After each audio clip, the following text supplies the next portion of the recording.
All right. Hey, everybody. Believe we're live. Hey, yeah, we are live. Okay, okay. Oh, man, a lot of news today, huh? With the Samsung stuff. Let's get the show on the road. Gotta call Paul. Gotta get that going. All right, here it is. Perfect. All right. Hey, everybody. Mute that.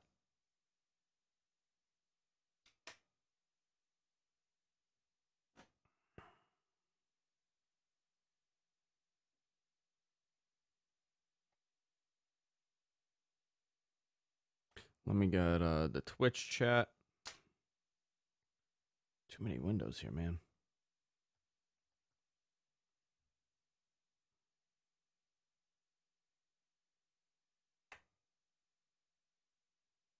Let me change the category for this.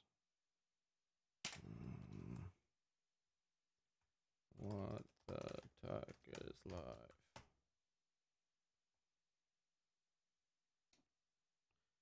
Grammarly does not like the word live.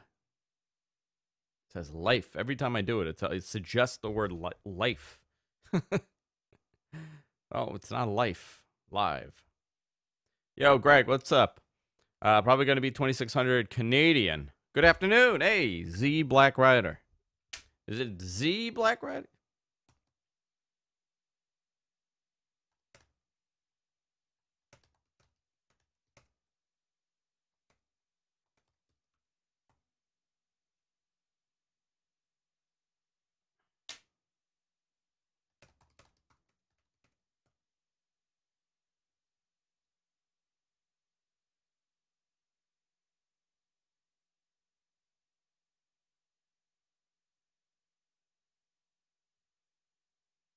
All right. Let me get Paul on the line. He's going to be calling in now. It's a lot to talk about today.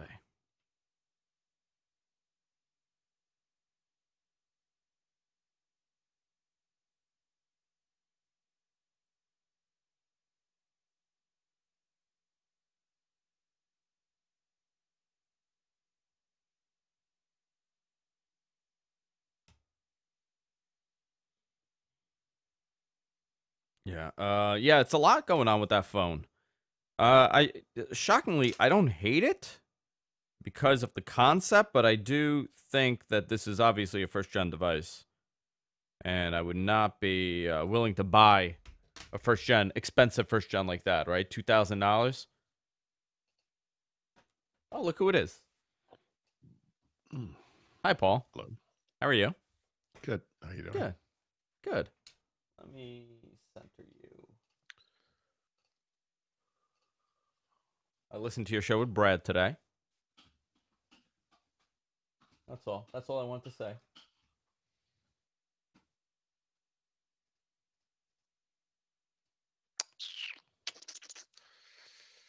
That's good. Oh, hold on. The kids are here, and I need to put my shade down so they don't see me in my office. Okay.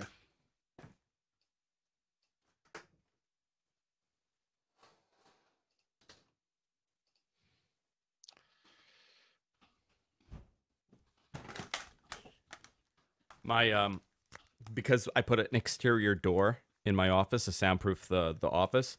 It has like a pull shade down, like So for a that window. Yeah, yeah.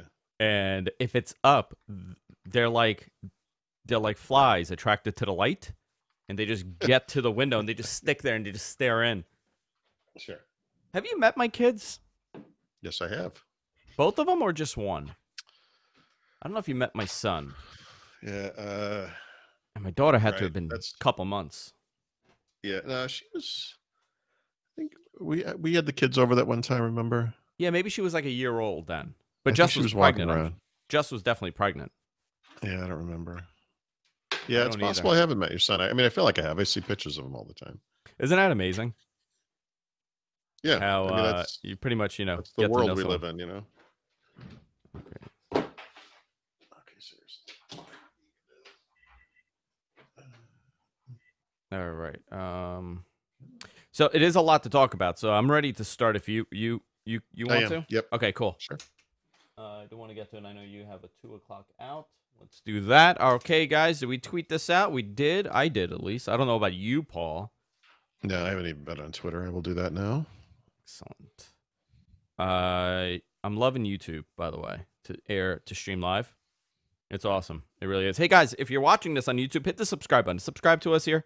I want Paul to be one of those hip YouTubers with the hat backwards, like Paul described one time about me. And I want him to do like, hey guys, like and subscribe, leave a comment below, check out our Patreon.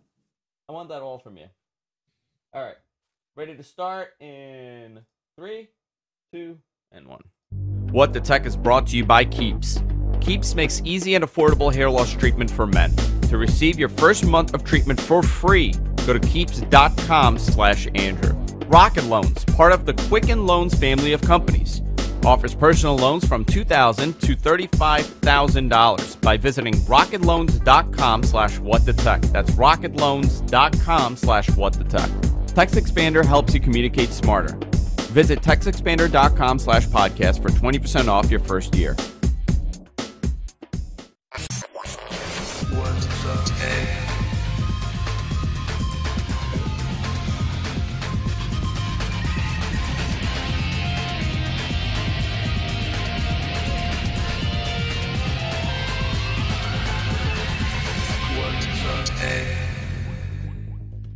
Everybody, welcome to What the Tech. I'm Andrew Zarian. I'm glad that you're here with us today, and I'm glad that my tag team partner in life is also with me. With me, as always, the one, the only, Mr. Paul Thurrott. How you doing, Paul? Pretty good. How are you? Good. I'm excited to do the show with you today because there's so much to talk about. The Samsung announcement was yesterday, the Samsung Galaxy event. What do they call it? Unfold, right? Unfold? Unpacked. It should have been Unfold this year. That's true. Yeah. But then that would have leaked something, and they don't want that. Yeah, God forbid. God forbid you leak it, considering that the information's been out for months. Yeah. I do want to go into, but really quick, 1 to 10, what would you rank the event? Oh, that's interesting. I mean, I honestly, in this like compared to like an Apple event, an iPhone event, I think it was right up there. There as far as the See, I wasn't prepared for this question, Andrew, because there's a lot of aspects to it. The quality of the presenters was not very high for the most part. But the products themselves, I mean, they're competitive. And, the quality of the event itself was really high. I mean, that's obviously a big production value kind of a thing.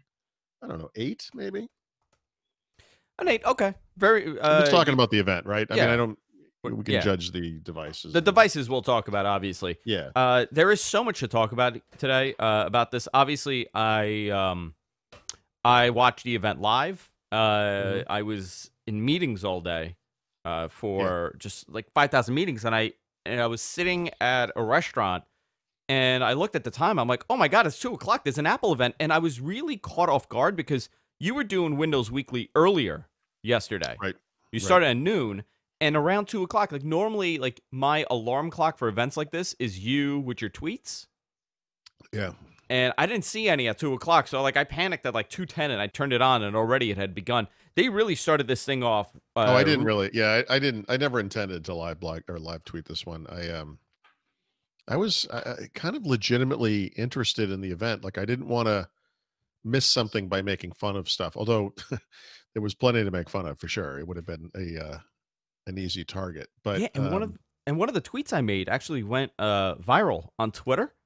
And it's gotten like thousands of likes. And I think the video I posted, it was the video of them unfolding it. It has like 40,000 views now, the video, which I was shocked because it was just like a really quick, stupid thing that I posted. Yeah. So, I mean, that says something. Yeah, there's a lot of interest in it. I mean, I in the folding phone in particular. I mean,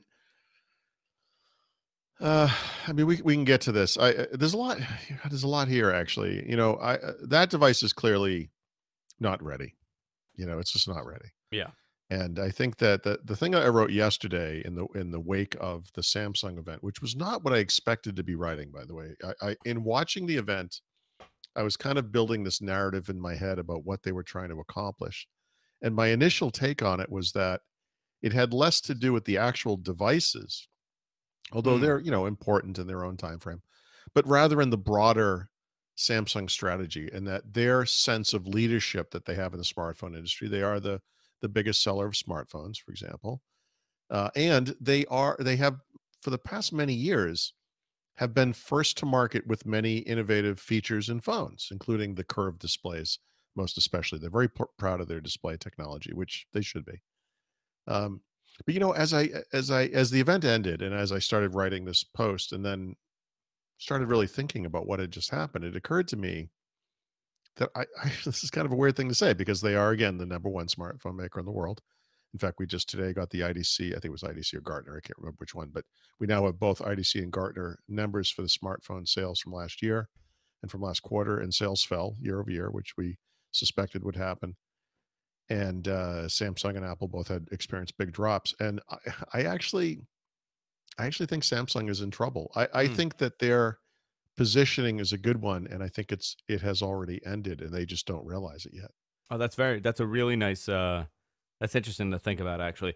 I do want to talk about this, obviously, and a whole lot more, and I Yeah. want to go into details about everything else that happened. But I Hmm. do want to talk about our great sponsor, and that's Rocket Loan. You've heard me talk about this for a couple of weeks, and been getting amazing feedback from you guys because of the simplicity and the ease of getting pre-approved with these guys. Here's a great example. I brought it up last week. Holidays are rough on some people, especially me with two kids. Paul has two kids, and one in college and one on the way. Bills pile up, bills happen, things happen, or you're purchasing a new house, furniture for your new house, or you're making upgrades to your house like I just did. Uh, I wish I knew about Rocket Loan then when I did this, because it would have been a lot easier. Rocket Loan is part of a quick loans family of companies, offers personal loans from $2,000 to $35,000. By visiting rocketloans.com/whatthetech, you can check it out for yourself. You can check out your offers at any time without harming your credit. With Rocket Loan's simple, rocket fast online process, you could combine all your credit cards into one single fixed monthly payment with no prepayment penalties and fixed rates. Uh, Rocket Loans, Rocket Loans is here to help you get your new year started right and continue it on throughout the year, which is great. Check them out at rocketloans.com/whatthetech. All loans are made by Cross River Bank, member FDIC.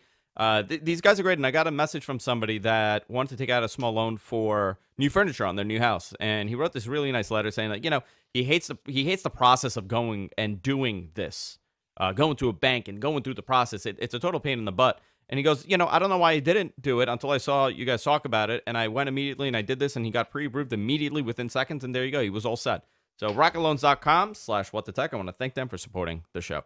I want to kind of go into the Galaxy Fold first, Okay. because we do these Apple events every single year. Yep. You join me. I used to do it for years. Where I used to do a live broadcast during Yeah. the event and do commentary. You join me a bunch of times. I used to do it Mhm. with Suncast and John Prosser and all these guys.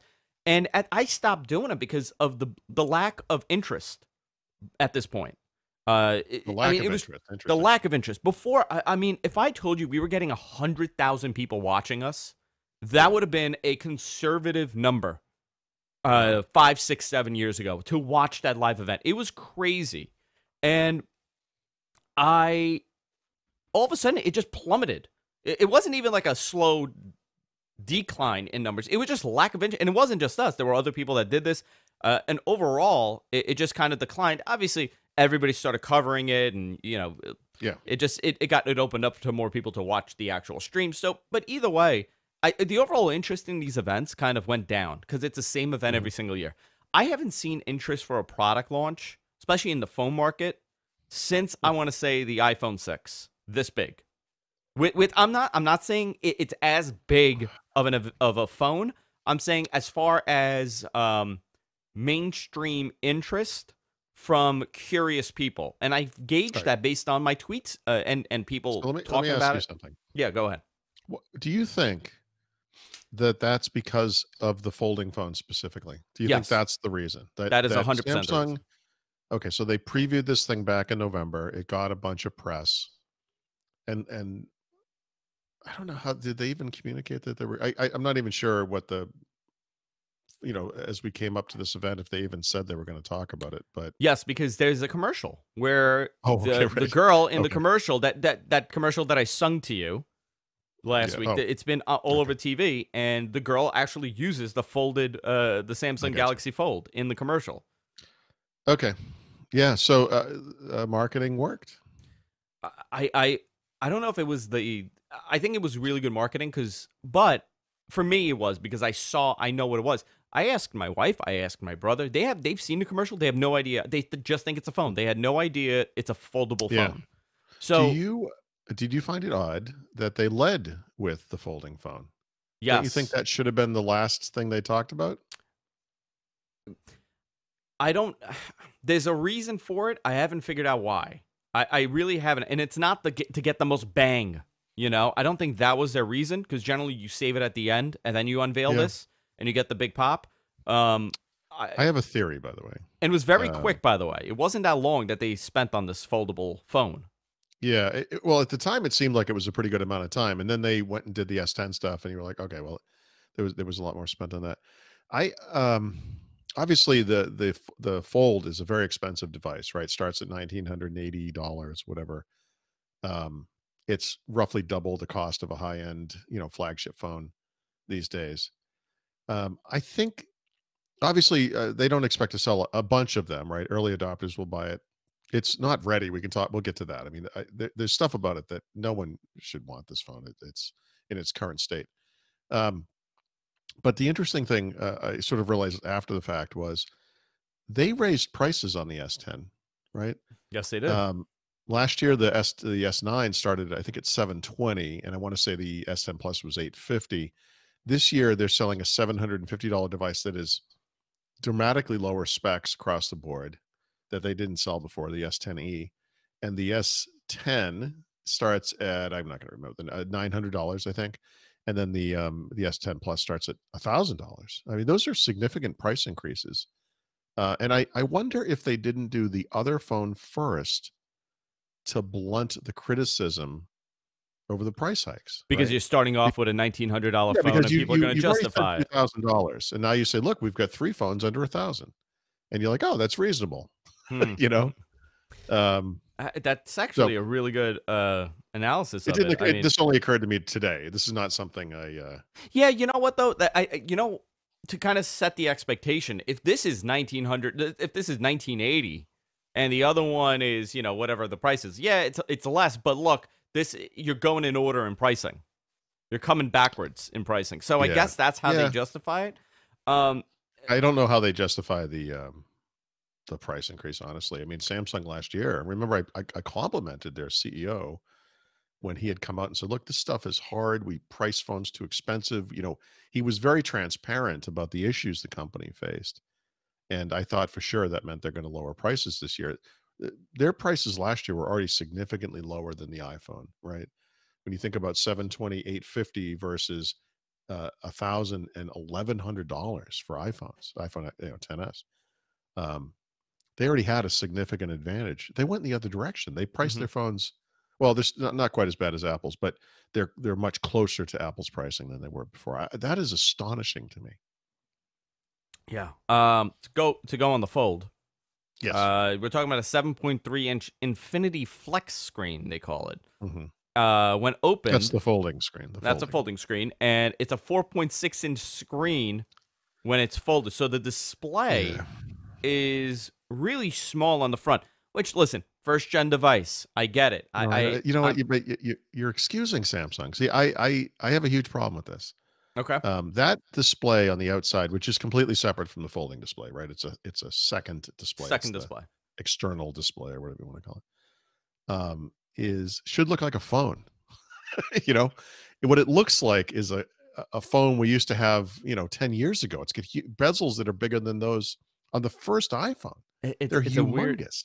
It's. I don't even think it's a bezel. It almost looks like when you see it now on the Samsung phones, and I think that's what they were duplicating. They have Yeah. covers that kind of Yeah. cover the front. It does that. It's like one of those. It's really It's really, yeah, weird. it's almost like it's a display that's kind of inset into a piece of aluminum or whatever it's made out of. The other thing is obviously with the hinge, the thickness of it, when that thing is folded up, it looks like a candy bar phone from the, 1990s or whatever, the early 2000s. Yeah. And it's very thick.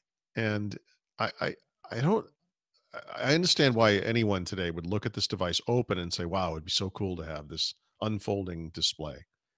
However, anyone who's used a smartphone over the past 10 years would find that display unacceptable. The outside display. It's too small.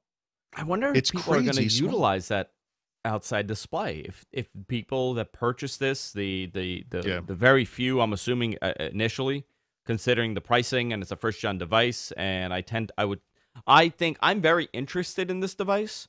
I'm Yeah. interested to see the next version, the Gen 2 and the Gen 3, and how they change this. I mean, obviously, by looking at this, you could see, okay, well, the hinge is going to get a lot smaller.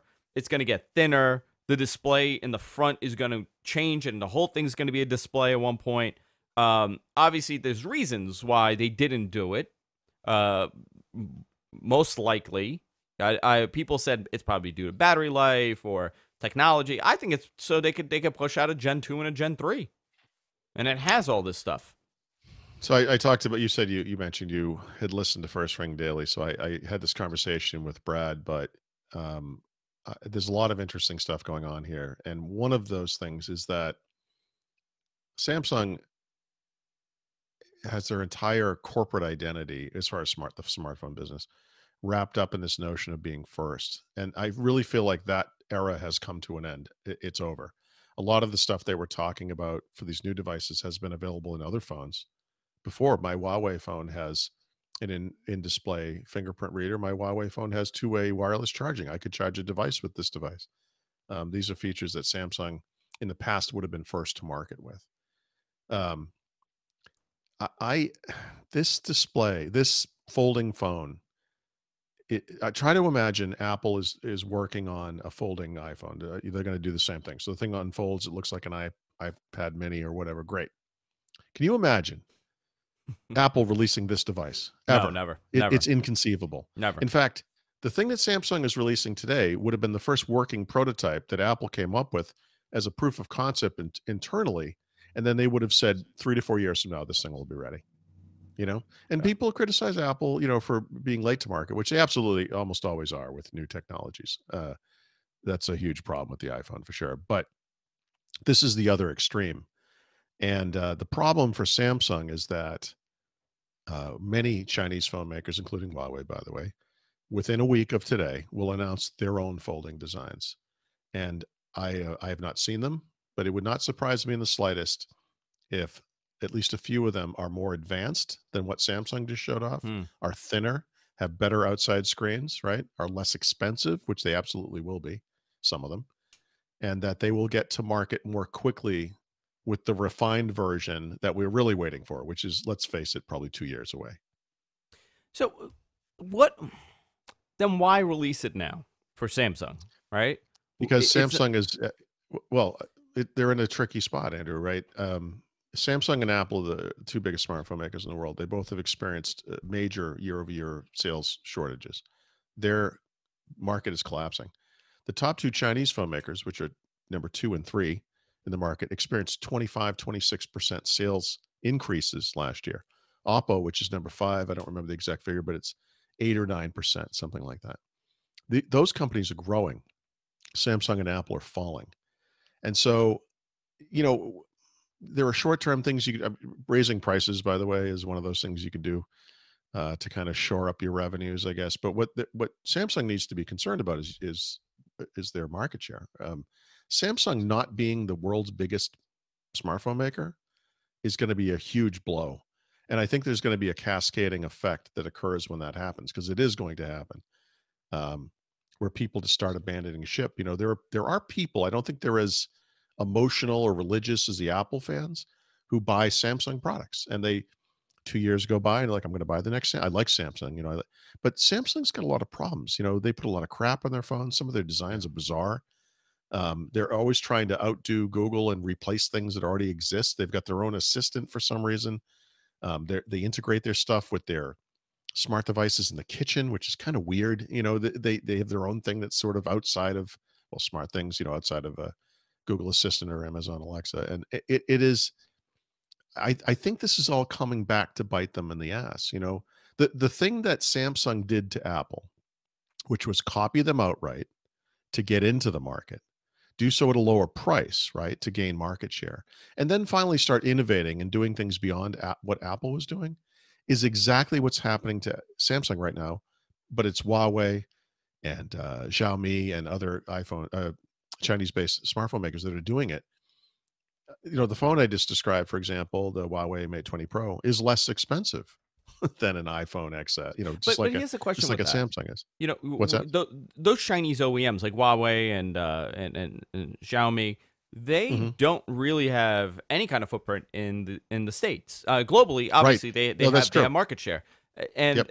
do you, how much of a reality is it over the next 2 to 4 years that Well, first of all, Huawei starts? I mean, I know for Huawei, it's uh, going to be a very so difficult. Huawei's big growth has come from outside of China, right? It's not actually in China. I just looked at this stuff today. So, like I said, IDC and Gartner kind of released their stuff. Huawei's biggest growth was in Western Europe, and they don't have any problem selling things in Western Europe. There were Huawei stores. They're a big deal. This is the big new brand there. Huawei doesn't have a footprint in the United States because of our current presidential administration, which, if we're lucky, will be gone in about 18 months or whatever. But let's face it, no matter what happens with our president, it is a temporary condition. And this kind of protectionism that we're kind of engaged in as a country right now against China is done in a way to artificially limit competition to protect U.S. companies. That's all it is. It can't last. And so Huawei as a smartphone maker, Huawei as a consumer electronics company, Huawei is, by the way, a laptop maker. They make some of the best Windows laptops in the world, and you can't Huawei ignore has it. a beautiful laptop. Yeah. Yeah, they're amazing. Um, you know, this isn't like we're selling cheap knockoff crap from Asia. This is they have like I said, they have moved past the we're copying, right? So like the Huawei phones, for example, blatantly copy the design of the Samsung curved screen. They have the same kind of curved screen. It's just as nice. They've had other technologies, like I said, fingerprint reader, the two-way wireless charging, et cetera, before Samsung, right? So they're not just copying, although there's an element to that. They're not just doing what everyone else is doing. They're doing it faster. They're doing it cheaper, Yeah. And these devices are gorgeous. They're gorgeous. And I'm curious if I'm it's a West, market an dictated. American. It's not a Chinese thing. Like they're just beautiful devices. Okay, so I question if it's market dictation as to their pricing and how they are. When we look at Samsung right now, Samsung, like you said, Samsung was far less expensive than the iPhone. It Yep. was essentially an iPhone copy, and Huawei and Xiaomi and these other OEMs out there, these phone manufacturers that are blowing up in Europe and in Asia. They followed essentially the Samsung model where you copied the better one and then you create your own brand. The problem I have is when you look at the pricing where it's cheaper. Yeah, it's cheaper, but I mean, if you look at what their highest end, what is the Pro 20, right? Yep. Okay, That's what's the expensive. okay? That's expensive, fine, because I know that the market that they're hitting is less expensive. Yeah. When they enter the U.S. market in, let's say, in 5 years or whatever, Yep. let's just assume that it happens. They enter the market. I anticipate that to change. I anticipate that they're going to adapt to what the market Oh, is yeah. By the way, dictating here sure. in the states, and Yeah, all yeah. these phones are going to be still $1,600 Oh, or $1,300 or whatever it is, Andrew, listen, 5 years from now, we could be talking about the new generation of smartphone giants from India or from Africa or from wherever. I mean, whatever it is. The technology there's changes always very somewhere quick. else. I mean, of course, lots of things can and will change, but it's bizarre to me. Like we went to China collectively as a country, all of the big companies with consumer electronics to build our products there. China was so inexpensive that despite the distances involved with shipping and everything, it was still cheaper to design stuff here, send the plans over there, have them build the machines and make sure they all work correctly, build the things for us, and then ship them across the world again. I mean, it obviously that's going to change, but in doing that, we've given the Chinese the expertise, or not, maybe not given them is not the right term. They've certainly learned it on their own, but they've developed the expertise to build this stuff themselves. I It's a also capability we don't have here in the United Yeah. States Also, anymore. also something Um, that they have over there, which we don't, is the ability to kind of understand and not project. I'm sorry, predict, yeah, and with perceptions yeah, and all this sure. stuff. They could predict what the U.S. market's going to look like. The big problem that we have had, and you can see this with many of our tech companies, is assuming what the Chinese market's Yeah. going to look like in 5 years. We don't know. And a lot of these companies, you look at mobile streaming, right? Streaming companies have a very difficult time penetrating that market in all of Asia, essentially. So I'm just looking this up because I'm kind of curious about this. What's the Yeah. population of the United States today? You think 300 and 350 something million? million? Let's say 350. Yeah, the population of China right now is over 1.4 billion, right? Yeah. What this means is a smartphone maker can succeed without the United States, right? They cannot succeed, not at the highest level without China. China is the biggest market in the world. Now, granted, a huge chunk of China is really poor, and no one, those people are not buying smartphones. But that's still an opportunity, and the market of people who can afford smartphones is still bigger than that of the United States, and so Yeah. it's a super important market. Yeah. Anyway, I look. There's a lot of xenophobia. There's a lot of fear. Governmental connections So with we the heard that we companies, heard that and with Samsung and Korean phones also. We yeah, saw this. there's And always it's different, yeah. and people fare different, and and then of course there's the protectionism element. We all have that feeling. I I mean, it's get it. just whatever. Us over them. I mean, we do that. I do that with my neighbors. I mean, it's it's Yeah. just the way people are. Whatever. But anyway, China's coming. There's no stopping it. I mean, look, we can protect it for a little while, But see, I don't think and then Apple is to fear when they enter the US market. I don't think it's going to impact Apple. I think it's going to impact Samsung. And I think Samsung is the most vulnerable company. Because Samsung's entire business is in, I mean, smartphones to be clear, is very much modeled after Apple's, but Samsung doesn't have the religious, faithful audience that Apple does. Samsung hasn't built hmm, an ecosystem that is as high quality and as enduring as what Apple has done. They've tried. They're trying. And I give them credit for this. I back when Nokia was getting into Windows phones, one of the best things that they did for fans of that platform was they had great apps that didn't otherwise exist on the platform. They had great services. They had great hardware peripherals. They offered the whole meal deal. When you walk into an Apple store today, it's like for a person who is a fan of that stuff, it's better than Disney World, right? yeah. It's like, oh my God, there's like cases and earbuds and there's all, like, oh, they have computers and, it's like all this stuff. And it's And like, then it's when you go awesome. home, you have apps, Paul. You When have you go home, apps you when have you a go credit home. card bill. Yeah, yeah. But You bought but and $40 then, of course, worth of Apple's gonna have stupid a credit card. apps and planners. Yeah. Just Yeah. to But I go mean, back to the pricing. So yep. this is the comparison. I have it on Thurrott.com, obviously. Mhm. The S10e didn't exist, and that starts at 750. It didn't Right. exist for the 9 lineup, so that doesn't count. But the S10 Yep. is starting at 900. S9 was That's a 720. that's a 720 to 900. that's a $180 jump. That's incredible. Well, how about this? How about this? The S10 Plus is starting at $1,000. Yeah. S9 Plus 830. Yeah. So $1,000 versus, yeah, and again, $170 Yeah. in that case. So these are approximately 20% price jumps off the top of my head. That's roughly the price jump that Apple performed last year with the iPhones. For Samsung to have publicly expressed disappointment in sales and to have attributed it to prices that were too high, and then to raise prices 20% the next year, even the cheapo phone, which is not as well spec'd as the other phones, right? The camera's not as good, et cetera, um, is more expensive than the normal 9. Listen, I get it, and That's there are crazy. apologists and there are defenders of pricing, and we did the same with Apple too.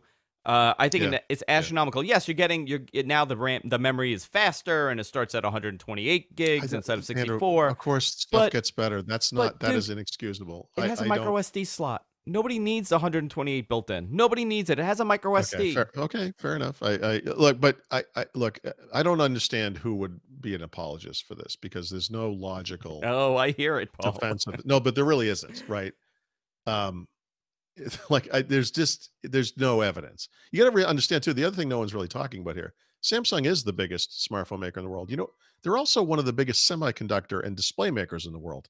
They get all the parts that go in this thing from themselves in many cases, and even when it's Yeah. not something that they source internally, they still get the cheapest possible price you can get hmm because of volume. Yeah. I for them. there's no excuse for those prices to have gone up like that. Yeah, it's It's brutal. crazy. It is crazy to jump year over year like that.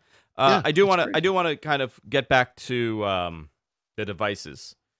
Yes. So they have three devices here. Obviously, they have the E, the regular, and then the Plus. We kind of went down the list of specs on each. They added a. They did spend some time on the camera, and I'm curious to see what real world testing looks like for these cameras Yes. and Yeah, me how too. it does with the compared to the iPhone and the Pixel, because this could Um, possibly beat them out. I don't know. We'll see. I don't my gut feeling is it's not going to, right? I didn't expect Samsung to come out and say beat the Pixel or beat the Huawei phones because these are some of the best smartphone cameras in the world. I do expect them to be competitive, and it looks like maybe they'll be in there. And what that means is you deliver something akin to what you get on an iPhone, or it probably won't be as good in low light. It may not have all of the automatic AI modes that you see on the Huawei, whatever. But I don't. Some of the pictures they showed on stage were not that good looking. Yeah. They put up a panorama one time, and it was like, gee, this is all washed out. It's like I'm it doesn't surprised look they very spent so particularly much detailed. time Yeah. on the ultra wide mode. And I made a joke, and Mary Jo Foley sent me a picture of a couple of beers on the table, and I said, Yeah. how often are you going to need the ultra wide shot? No, but that's just you could list out any number of things in the camera that are just like that. How many times do you need portrait mode? How many times do you need night mode? How many times do you need whatever? Like, there's all these are just capabilities. Well, It does portrait mode slow-mo worked. I mode. It would take it does a lot more. I would use it a lot more if it actually worked exactly, how they display yeah. it. And So right. So I would say for most people, it's certainly true for me. I'm not a professional photographer, but I love photography. I've been taking pictures my whole life. Um, I just want it to work. What I want is to take the thing up, take a picture, and have it be the best possible picture that can be taken. I don't want to screw with modes. I don't want to think, okay, look, this is a landscape. Maybe I should put it in ultra wide mode. It should do those things for me automatically. A lot of phones, the Huawei is a good example. The Pixel gets into this a little bit too. Once you get past the default, I'm taking a picture mode. There's all these pro modes and special modes and food mode and whatever it is. And it's like, I don't want to think of that, And so we'll see. The Samsung phone UI, as I recall, it wasn't completely terrible. We talked recently about what they tried to do last year with regards to low light photography and why I thought it was not particularly well done, but I understood why they did Mhm. it. And we'll see. I will say if DxOMark or whatever rates this, I'm very interested to see the ratings on the camera, and who knows, that could change my mind on this phone for sure. I will say too that in watching the event, I was like, they're really spending a lot of time on the photography. This is the thing I'm absolutely interested in waiting for, and I was waiting to see. Here's the score we got on DxOMark or something like Yeah. Google did not last year but the year before. They actually submitted their Pixel 2 at the time to those guys early and got the highest ever score, remember? Yeah. I was thinking if Samsung's phone is that good, they will have done that, and they didn't, and And they that kinda didn't. makes me think, I Yeah, don't know. I do think that they rely. I mean, listen, I have an S9 Plus. In I could take beautiful, beautiful photos with it. Yeah. Yeah, yeah. Absolutely stunning photos. I still prefer the iPhone X or the XS, 10s, 10. I keep calling it an X. It shouldn't be a 10. There's no reason why that thing should be called a 10 at this point. It's an X. Like, can we just change the branding? The 10 and the 10s. Uh, Yeah. when I use that, it just feels easier. I've described it to you gotta hold this a little bit more gentle than the iPhone. If I just pick it up and shoot it, I will get a better picture with the iPhone. I'm telling you that this is I've had a Samsung since the S5, Yeah. and I've had an iPhone for 2 years, 3 years, whatever it Right, is. right. Um, I use these phones every day, the same amount of time, and I have to tell you, if you just can you get a better picture on the Samsung? Yes, you can, but you're gonna have to. Yeah. But yeah, day in, day out, yeah, the iPhone. That's the thing about the iPhone. It Uh, kinda just works. I only feel let down by the iPhone in those low light conditions, but that's yeah, true of most phones. Like the Samsung would blow those up. The Pixel gets them right. The Pixel still does it better. That's one place the Huawei doesn't do as well. It's okay. It's there's a bit of a night sight kind of effect or whatever, but it's not quite exactly. It's not nearly as good as the Pixel. Hey, what did you think of those earbuds? What Uh, what the what what are they calling their AirPod yeah, copies? Galaxy Buds. Yeah, the Galaxy Um, Buds. so these are products. This is a product that wouldn't exist, right, except for the AirPod. And Yeah. Samsung.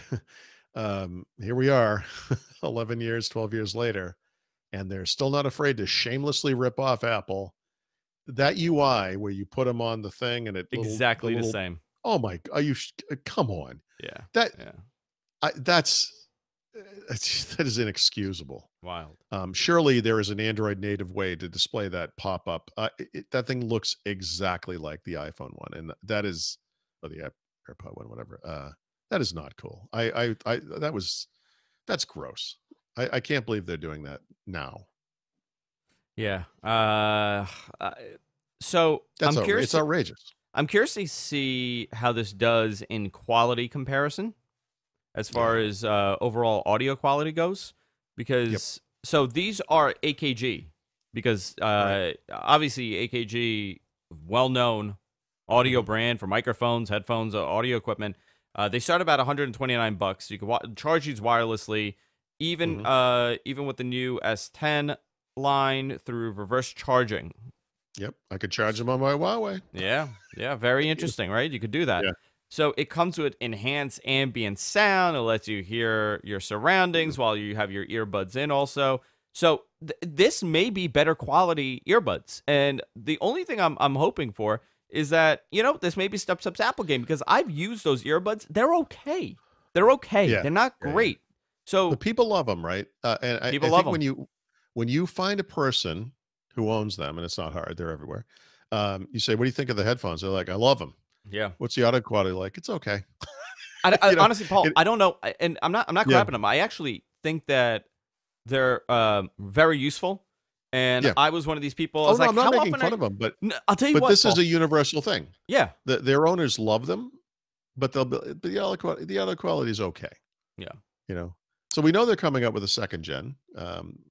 I'm sure audio quality will be improved, and there's other changes as well. What's the Yeah, battery I mean, life on them? Do you know? I don't know. No, I don't know. These are 6 hours of Bluetooth streaming and 5 hours of call. Okay, So I don't know how that does compared to the AirPods. I don't know. Yeah, my daughter has these things. She loves them. I don't think she's an audiophile, or whatever. There are But two things that amaze me, and I yeah. didn't expect with the AirPods, and I Mhm. kind of take back. AirPods are 6 hours of battery, 7 in the case. That was the. Thank you for that, John. 7 in the case. Yeah. What does that mean? So you could have 7 hours of battery in the case. So like you pop them in and you charge, right? That's what I'm assuming you mean. I don't Because the understand what battery that means. on the AirPods, don't they charge in the Yeah. case? Yeah, they do. But what is 7 hours of battery life? It, Oh, you it mean in other the words, you case leave them in the. the What? case has 7 hours of charging ability. I'm sorry. I got you. Yeah, So yeah. right. Okay. Yeah. The Um, case. Yes. Which here's will then charge them. So this is an observation that I've come to experience. Hmm. I did not know how in your ear those things are. Like they're balanced to like you could run and those things Yeah. don't fall out, which I'm blown Right. away by, because all I could think of was these idiots are running to the train in Midtown Manhattan to get there. You're bumping into people, and people are Yeah. going to be These things are dropping going to these be things. flying around like Nope, toothpicks. nothing. Those things are locked in. It's particularly interesting because we have about a decade of experience with Apple's various in-ear headphones, which are always terrible, right? Because they're hard plastic and Hmm. they probably are going to hurt your ears depending on how your ears are shaped, right? You can't make an AirPod thing unless you have tips that are good for everybody, right? It's Yeah. impossible. And so for some reason, yeah, I don't know, I don't own them. I don't use them, but yeah, you don't really hear a lot of stories. You think you would about people losing those things or whatever. Yeah, it's really impressive. I do have a lot more to talk about, obviously, here today. I do want to talk about that, and I do want to kind of talk about Apple and the SDK that they've sent out to developers Apple. for iOS apps on the Mac. I do want to talk about that. Oh, Of course, okay. a whole lot more. They've not Yeah. actually. I don't think they've actually. It They're doesn't. they're sending it out. I apologize. Okay, Let yeah, me change that. Oh, they're sending it out. yeah. But before we continue, I want to talk about our new sponsor, and this is something I know a lot about. Paul, I don't know if you know this, but I'm really into keeping my hair. Did you know this? Do you know that I'm kind of I know involved? that hair doesn't just happen on its own. Doesn't just happen. It takes a lot of a lot of work to maintain this. If you subscribe to the GFK Network for a long time in the show, you know that we have a show called The Bald Truth, and one of my business partners is Spencer Coburn, the host of The Bald Truth. So I'm very involved in helping people maintain their hair and talking about maintaining your hair. And I do want to welcome Keeps to the show, which I'm very excited about. Listen, losing your hair sucks. 2/3 of guys will experience hair loss by the time they're 35. I'm 35, and I noticed it was happening, but I was able to quickly, start treating that. Keeps is the easiest and most affordable way to keep your hair you have. Getting started with Keeps is super easy. You sign up. It takes less than 5 minutes, and I went through the process, and I was told that it takes like 5 minutes to do. I'm like, 5 minutes to go through this process? I was blown away how fast it was. You just answer a couple of questions and you snap a couple of pictures of your hair, which is amazing. A licensed physician will review your information online and recommend the right treatment for you. Then your order is shipped right to your door every 3 months. You get a 3-month supply right to your door. You don't have to go to the pharmacy. You don't have to go and pick it up somewhere. It's right there. These FDA-approved products it used to cost a lot. But now, thanks to Keeps, they're finally inexpensive and easy to get. Keeps is only $10 to $35 a month, which is great. Now you can get your first month for free. It's one hell of a deal. Guys, I highly recommend trying this out. If you want to keep your hair, if it's affecting you, if you're starting to see some sort of hair loss, they supply you with the 2 only FDA-approved treatments for hair loss. There's only 2 treatments you could do, and they supplied you. I'm not, forget about those ointments and those 1990s infomercials that you see. These things. There's only 2 FDA products that could help you with this, and Keeps supplies you with it. To receive your first month of treatment for free, go to keeps.com/Andrew. Next week, I'm going to talk about my experience with it a little bit more. With signing up to Keeps and using it. I've been a long time advocate for doing something like this. We see all these product stuff. Why, if you're a guy and you're losing it, what's wrong with just saying, you know what, I'm gonna take something. I'm gonna get some sort of medication to help prevent it from falling out. I guarantee if most people knew about this, they would be very willing to try it out. Keeps.com/Andrew. You get your first month of treatment for free. This is coming from a hair guy. I'm just letting you know. A super hair guy. Paul knows. Paul, how many times have we spoken about hair and what I do? How many times have we not spoken about hair? Guys, Keeps.com/Andrew. Welcome them to the show. I'm very excited. And you'll be blown away on how easy the process was. I was shocked. I'm not going to talk about the medication right now, but when I initially wanted to get treatment for this, the hoops I had to jump through to go to doctors that even understood this, or knew the medication, or knew that there were 2 FDA-approved products. Keeps makes it super easy, and they're in communication with you. Immediately, I got a response back, and it was great. Keeps.com/Andrew. Start your first month of treatment for free when you go to Keeps.com/Andrew. Paul, let's do our own hair show. Forget about Spencer and the Bald Truth. It's Andrew and Paul now. You could solve my own balding problems. That'd be great. Are you balding? Yeah, I got a little patch in the back. Well, listen, maybe I could get like a Keeps package sent to you. You should, if you could. Would you want it? Would you do it? Sure. Okay. Of course. I'll take care of that. Don't worry about it. Anything to save that beautiful. It's like salt Samsung, and pepper hair, or Samson with his hair. I do want to talk about the Apple stuff really quickly. This is interesting that it's happening and it's a reality, but how much of a game changer do you think this possibly is for iOS apps to be on the Mac platform? I'm not saying people are going to jump ship, of being a lifelong, PC user or a Windows user, but this kind of makes the transition easy. This makes it very easy. Obviously Microsoft, as is so often the case. You know, they kind of did this first, but what they did was they built in a new mobile platform that had no apps. Stupid, you know. You can see the success of what Google has done on Chrome OS by bringing Android apps in the Play Store there, and Apple appears to be mimicking that. But they're, of course, they're doing it in Apple fashion, late, slowly, you know, incrementally. Um, but they'll get it right. You and I have talked about I don't know if it's 3 or 4 apps that are available now in the current version of Mac OS, the News app in particular, and it works fine. You know, it's nice. Yeah. But it's a big deal for the Mac because they just don't have the native apps platform that, you know, the body of apps that we have, say, on Windows. And so this solves a problem. And it also could potentially improve Mac sales because now you can go to the Mac and use familiar apps, you know. One thing I'll just say, kind of on a personal level, when Google announced that they were killing Google Inbox last September, I looked at Gmail and I said, I can't use this. And so Hmm. I've spent the past several months investigating email clients. I'm going to use Outlook Mobile on my phone, which is the Microsoft product, but I'm going to use this thing called Postbox on the Windows PC and on Mac as well. Actually, it's just some native client, whatever it is. Who cares? You know what I'd like to use on my PC is Outlook Mobile, right? Because that app exists on Android tablets. It exists on iPads, and it's a great, simple email app, right? So But that's not Postbox, available to me on Windows. What's that? Postbox looks just like Apple's native mail app Yeah, on the Mac. it's very On the it Mac. does have an Apple UI. Yeah. Some people have complained about that. I think it's fine. I like it, but um, I I this is something I would benefit. I don't use a Mac, right? A Mac is not obviously my primary platform, but having iOS apps on that platform, whatever it is, or having Android apps would be is huge. It's huge, and I think there are so, you know, these days so many people are more familiar with those apps or more comfortable with those apps. It makes the acceptance of that other platform much easier.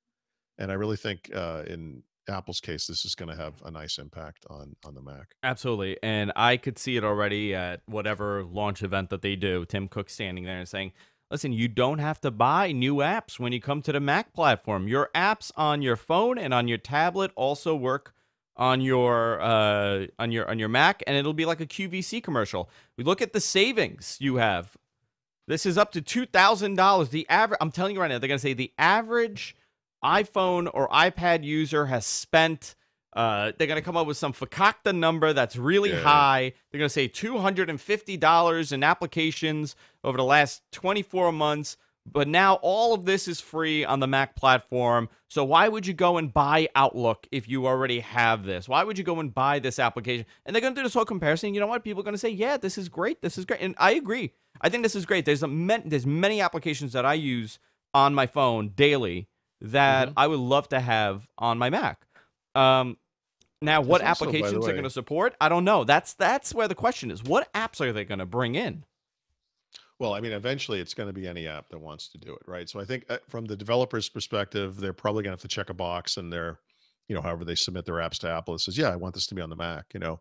And the best apps will take a few app developers will take a few steps to make those things more friendly on the Mac, right? Keyboard shortcuts maybe or whatever. I'm sure there'll be some set of requirements they have to adhere to, but yeah, you know, there's I, this is really interesting. I mean, we collectively as a people, as users of these devices, have changed the way that we do things. Not everybody, but most people. So, you know, there are things I used to do on the computer that I never do on the computer anymore. I just do on mobile. You know, I used to carry, like we talk about this all the time. You spend a lot of time with MP3 files. You carry around your collection. When you go on a Mhm. trip, you put it all on your laptop. You know, I don't listen to music on my computer ever, like ever.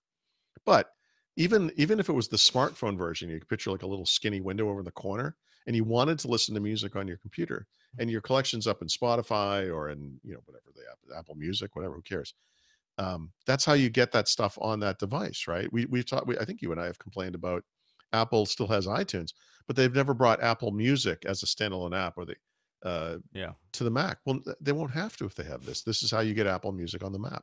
On the Mac, why maintain different code bases, right?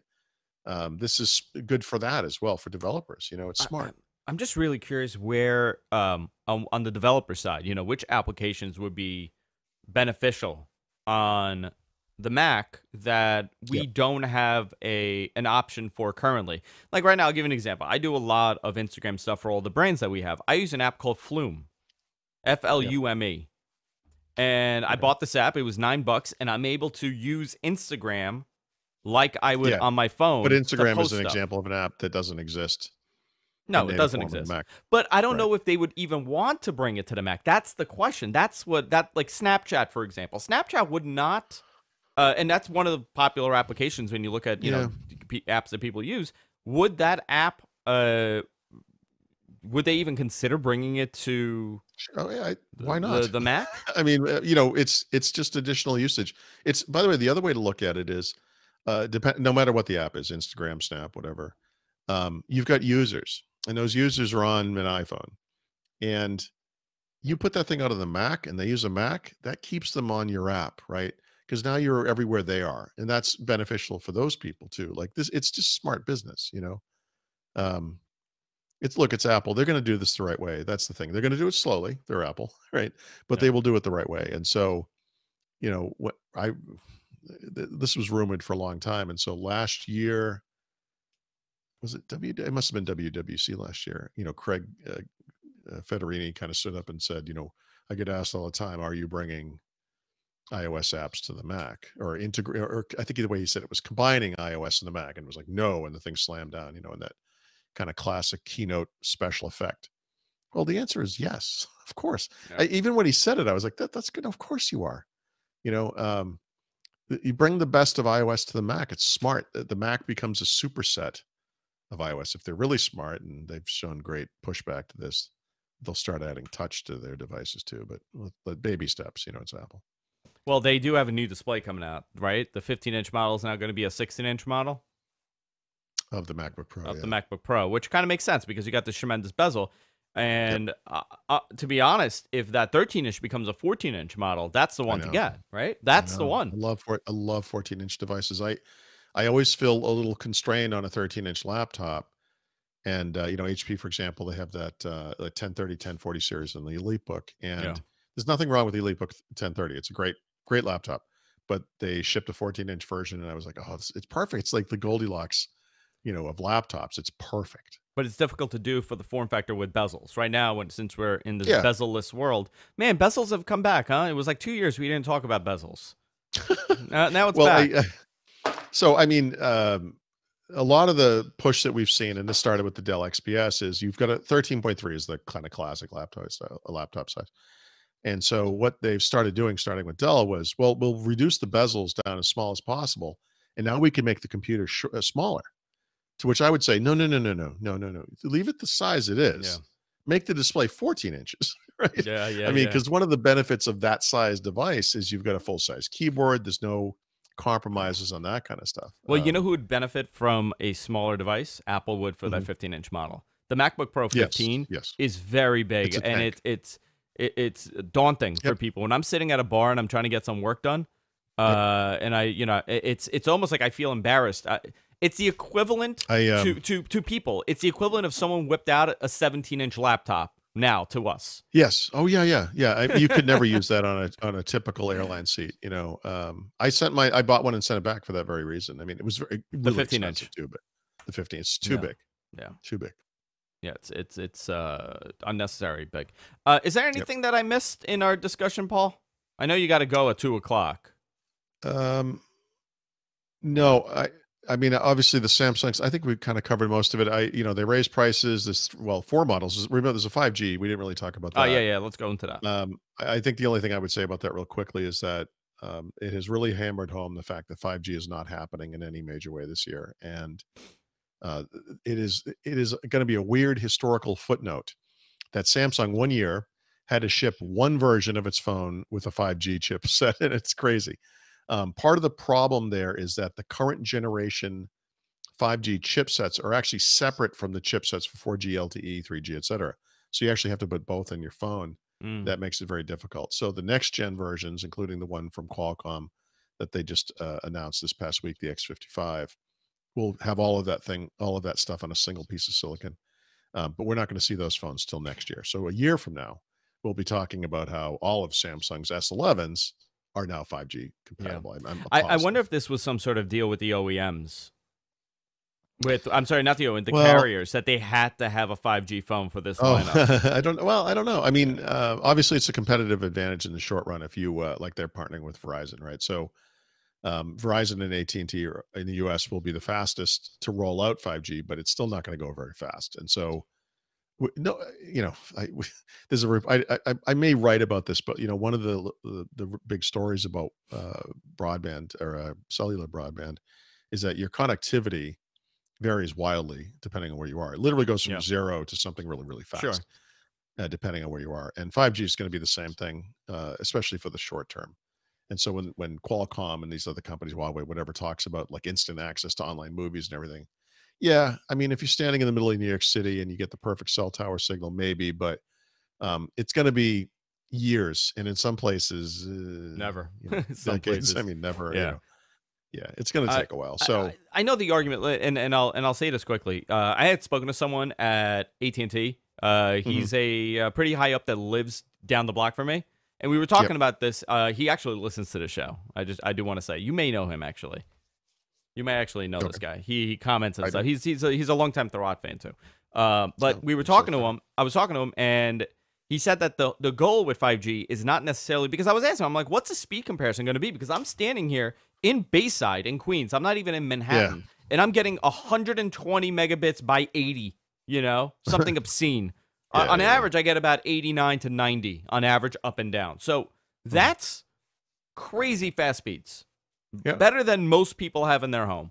And I said to him, I'm like, yeah, how much better are you going to, is 5G going to be? He said, it's not about it being quicker, it's about access and range for yeah. 5G. So the Latency. There's a lot to it. Yeah, latency, that's what yeah, it's about. So it's going to be less latency and it's going to be more coverage. So you're going to have to right. install less towers because they're going to overlap better. And it's financially a safer bet for the carriers to implement. And he had a whole theory about how it's just going to be 5G. No more cable lines coming into your house. You're just going to have 5G and Oh, yeah, that's the future of this. maybe. Which, yeah, Sure, maybe, maybe if they all maybe. do it, if they Yeah, don't cap us and throttle us. But the future of 5G is not necessarily having the speed, but having the long range coverage. Right? That's mhm. what it is. Listen, for me, I don't. It doesn't matter to have 5G for me because I got 90 megabits up and down with 4G. I don't need a faster speed right now. Yeah, right. For the types of things we're doing on phones today, yeah, what's the big deal? I mean, I'm getting ready to go on a trip. I just downloaded a bunch of music to one of my phones. I did it over Wi-Fi, obviously. I'm not Yeah. ridiculous, but it's a pretty big chunk of stuff. But 20, 30 minutes later, it's done. Like, what's the, like whatever. Like, I don't really. And don't get me wrong. I'm not like Bill Gates supposedly said 640K is enough for everybody. I don't mean it like that. But Yeah. for the types of things we're doing on phones today, yeah, unless you're in the boondocks or whatever. I Yeah, mean, I sure. think a lot of the connectivity choices that we have today are great. Look, faster is always better. I'll take it. I hope it happens. But Listen, and I, the I- you know, technology that they're using, they're going to be able to overlap. They're going to have better coverage. it's That's just not going to really happen this year. It's just no, not going to no, never, happen. not Yeah. 100% not this year. Yeah. Listen, Verizon put out that press release. Remember that saying no more wires in your house. They're going to have they're going to have Mhm. homes are going to be now 5G homes. How many What happened? asterisks did they have to use? Do you remember with the 4G homes? Do you remember that we covered that, Paul? How many years Yeah. ago that they said, "Oh, every home, forget about FiOS's future. Is not Verizon's future in the home. It's not FiOS. It's about Right. 4G in the home, where you just have one box and that's your router and it's your internet and that's I'd rather everything." have FiOS than And a what box. happened? FiOS in the Wish I could and have FiOS. what happened? Well, 5G was supposed to be the same thing, and they put out a press release. Well, They said they're doing it. I understand it is so hard to build infrastructure, and what it's so happened was expensive. FiOS is very expensive. Yeah. So what happens is they found out that when it comes to laying infrastructure, it's much, much cheaper to do wireless than it is to do Yeah, wired. yeah, because maintenance. It's not about the initial breaking the ground. It's more about the maintenance of these lines. Yeah. Yeah. We saw what AT&T's ridiculous cost was for copper, the maintenance of copper lines a couple years ago. We were talking about. I mean, it's astronomical to maintain Right. copper lines. So when they went to fiber, when Verizon went to fiber, the goal was, yeah, it's really expensive to lay it down, but the maintenance is going to be a whole lot less. I don't think that worked. And Right. it didn't work out as they planned because the maintenance is still a lot because you got to actually cover physical lines. I do have FiOS, and I have gigabit FiOS here. Paul, what do you have there in Pennsylvania? Not gigabit FiOS. I have. Yeah. Who told you to leave? Who told you to go to Pennsylvania? Jeez. All right. All right, guys. That's it for this week. If you're watching this live, you're watching it on YouTube and on Twitch. I'm gonna stay around, and I'm gonna do a bonus show for you guys because Paul has to go and work. Unfortunately, I know Paul would like nothing more to hang out and chat some more, but he has to go and work. You can subscribe to the podcast. I'd rather talk to you than talk to the people I'm going to be talking to. I know. Just, I know. You know, a lot more fun. It's a lot more fun to talk to me. You can go to our website, gfknetwork.com, subscribe everywhere the podcast is available. Also, if you're watching here on YouTube, hit that subscribe button right on the video. You can see, if you hover over that little play button, you can hit the subscribe button and subscribe to the show. It's a huge help, and it lets you know whenever we're live. Thanks to our sponsors today, Keeps, and, of course, Rocket Loan. Thank you to them. And Thurrott.com for all things Paul. Go there. You could join for Thurrott Premium. Great articles, great blog posts. I actually have a question for you that I'll talk to you about off air about Thurrott Premium. Okay. I'll tell you off the air. Nothing bad. It's not like screw your website, Paul. No, nothing bad. I actually had a question about something. So I'll do that. And that's it for this week, guys. See you later. Bye, Paul. Bye. All right, so what I'm going to do, let's see. Let's do that. If you guys want to hang out and chat some more about whatever, I'm going to do this. You know what? I want to know what kind of speeds you guys are getting on your internet. I want to talk about that. Hit record here. And I'll start in 3, 2, and 1. Hey, everybody, welcome to What the Talk. This is our bonus show. We record this live, hopefully, each and every week, exclusively on patreon.com/whatthetech. I'm Major Zane. Paul had to run to a meeting, so I was going to take a couple minutes and talk to you guys. We had an interesting discussion at the end of the show. We were talking about 4G and 5G service, and I had a very interesting conversation with somebody from AT&T that happens to be in my neighborhood. I believe he's still living in my neighborhood, and I was having a conversation with him over 5G deployment and what the goals are with 5G and what the future of 5G could look like. And there's a cat crying. I don't know whose cat. I don't know if it's a cat. I don't know if it's a child. That's really weird. Because I don't have a cat. I have one cat, but he doesn't cry like that. That's weird. I was talking about to him about the deployment and what they're planning, and he kind of laid it out interestingly. He said when 4G deployed, I actually took a tour of the AT&T building in the city. It's this, it's like that building that has no windows. So he gave me a tour of this amazing building, and they were showing, the different levels and the different things on each floor.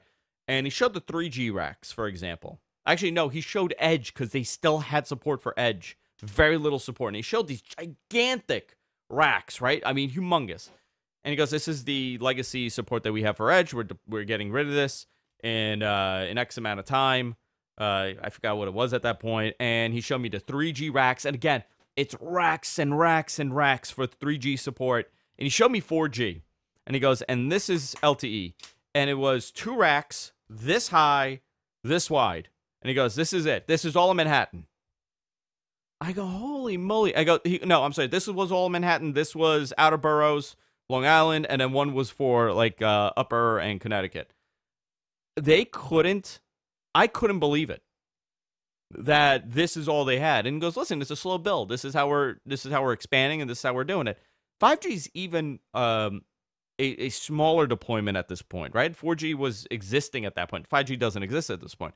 So there's so much that goes into effect when you're doing this deployment, and the hope is that, like someone like Verizon that actually has to maintain copper lines and has to maintain fiber lines and all this, if they could theoretically just provide one box, and that's your 5G, and that does all your stuff so you do your IP video with that for TV, you do your internet, you could even have it piggyback with your cell phone.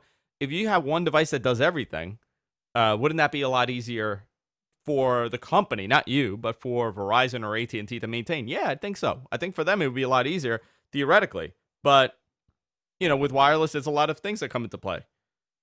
Can you penetrate through the walls? How long is your range? Is there going to be a slowdown? How consistent is the service? So there's a lot that comes into play here. One example, I didn't have 4G service for Verizon, AT&T, or anything for about 2 years on my block. Where I am on my block, if I moved a couple homes down this way, total service. If I moved down this way, total service. Just where I was a dead spot. And it took 2 years for them to be able to fix this problem. Now, I mean, it's not an issue. I got full bars and it's fine. And I'm in this crazy room right now that gets even less service. But these are problems that people are going to experience. And if this is your only connection, you can't have it as an excuse that you have bad internet connection because you have 5G. You know, that's the problem. So right now, I mean, Eric Timer in our chat. Eric Timer. He has gigabit in Austin, AT&T gigabit. A lot of people have Spectrum, have 400 megabits. But the problem is you got 25 down. I have gigabit up and down. So it's, you know, it's great. You need a backup network. That's what someone in the chat is saying. They will never retire copper because copper will always work and is cheap. Well, they started tearing the copper out. That's part of the problem. They're going to homes here. If you have Verizon Fios, they're going to your home and they're cutting those copper lines out. If you're installing Fios, they're cutting those copper lines out. They don't want you having the copper line. Timmer. That was Eric Timmer. That's the thing. They want you to get rid of the copper lines. It was a big problem. I mean, I got into it many times because the copper line's going in your house, so you own those lines, and Verizon doesn't want you to have those. There's no turning back. Once you got Fios, that's it. That's the way it goes. And I'm sure that all the other companies want to do that as well. Why maintain another line? Why have it there? So I think that's kind of the theoretical concept behind 5G in the home. They were terrible to deploy with 4G in the home, and they never did, right? It never really happened on a mass scale. So now it's another attempt with 5G in the home because it's the latest technology, and they got to say it. You know, it's a tricky battle, but according to, a couple of people that I've spoken to, the future is all wireless for them. They don't want any of these lines.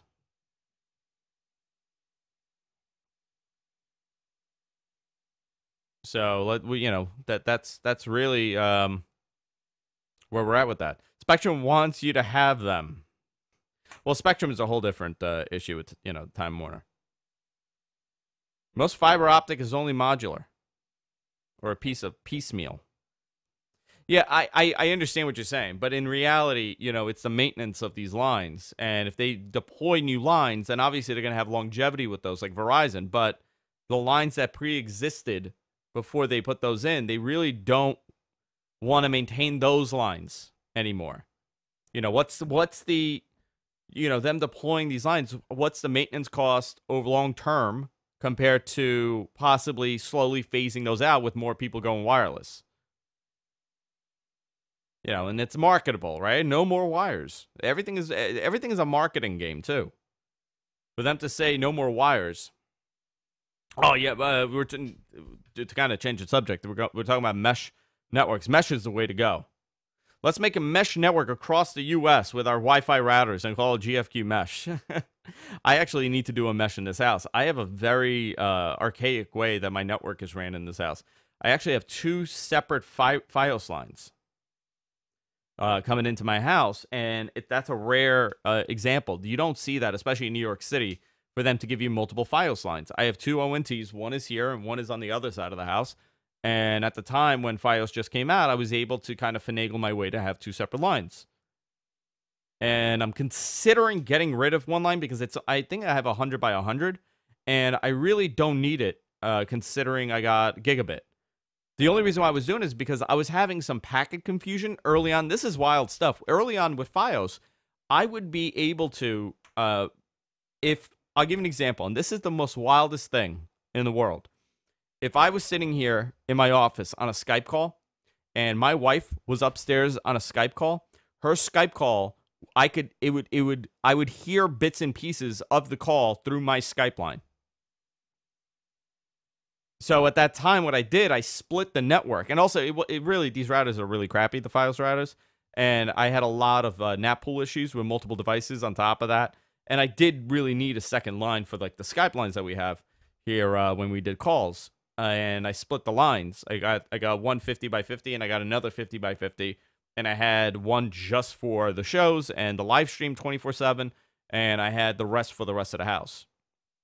And I really don't need that anymore. We're not live streaming 24/7 anymore. Everything is on demand.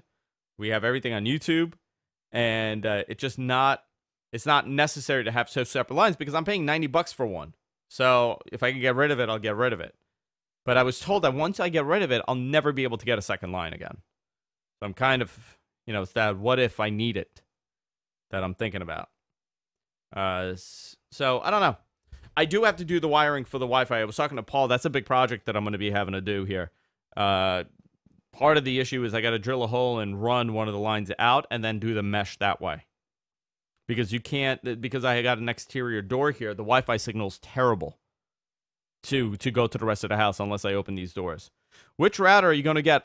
You know what's so funny? I was watching a video. I really like those TP-Link ones just to have here in the office. And then the Google one looks good. So maybe I'll do the Google one. I don't know. I need recommendations to do the mesh. What do you guys recommend? Lose a separate line, do VLANs. Yeah, that's possible. What do you guys recommend for these routers? And the other thing, I don't want to spend a lot, That's part of the other thing. Everything is wired here. So the important things are all wired. I really don't want to go crazy. Asus, they have the best routers. Asus got mesh. Yeah. I've got that one. It's solid. Best mesh I've tested. Oh, for Asus. Which Asus are you talking about? Let's see. While we do this, let's go look at it. Asus Mesh Wi-Fi.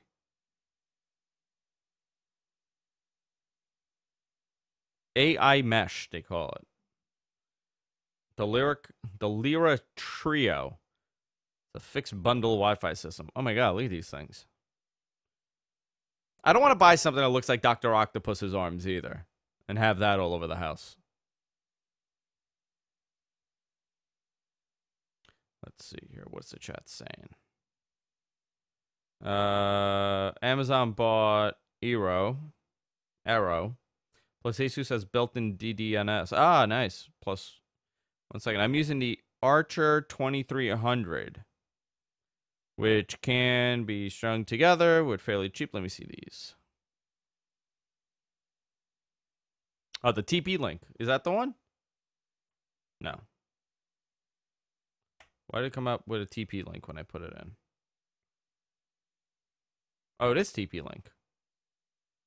Archer 2300 gigabit router. Ah. Those TP, I've heard good stuff about those TP-Links, to be honest. I was shocked. Why do you need Wi-Fi in the studio? Because the laptops are all Wi-Fi.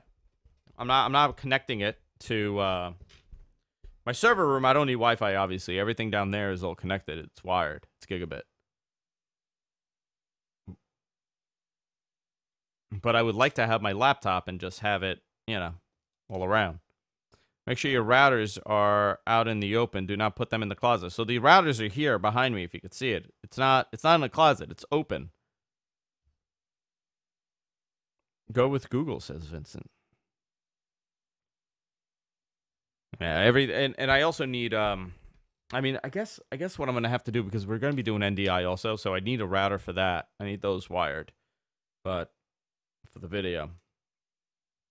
The Asus AC2900. Let's see this one.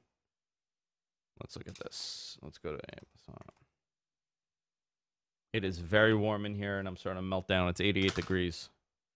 That's another thing I need to buy. Just never ends. I need to get a ductless air conditioner in here. Something quiet. 179 AC 2900 dual band Wi-Fi router. Gigabit dual core processor. So this thing looks nice. And then what mesh? And then so how do you do the mesh? What do you buy as a companion to this?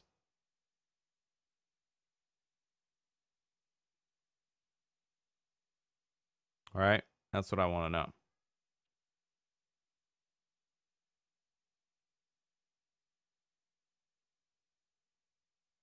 What are the devices that you buy to connect with this? I found the Archer on clearance at Walmart for $25 to not have to pay Charter Spectrum anymore. I gotta run wires through my attic and back office, but I've been lazy. Maybe just get a router and an extender. Wire and connect both. If you can't do that. It's a fantastic router. I'm gonna look into this. This router looks good. Gotta do my homework. Don't they just act as extenders, though, and not really a mesh? Interesting. Which one? No, that one acts as a mesh.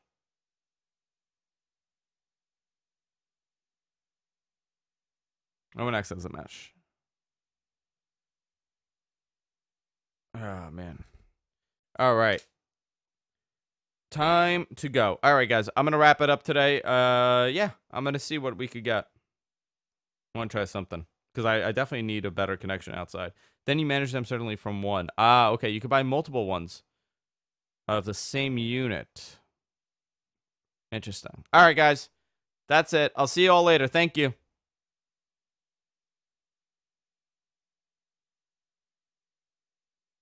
Goodbye, guys.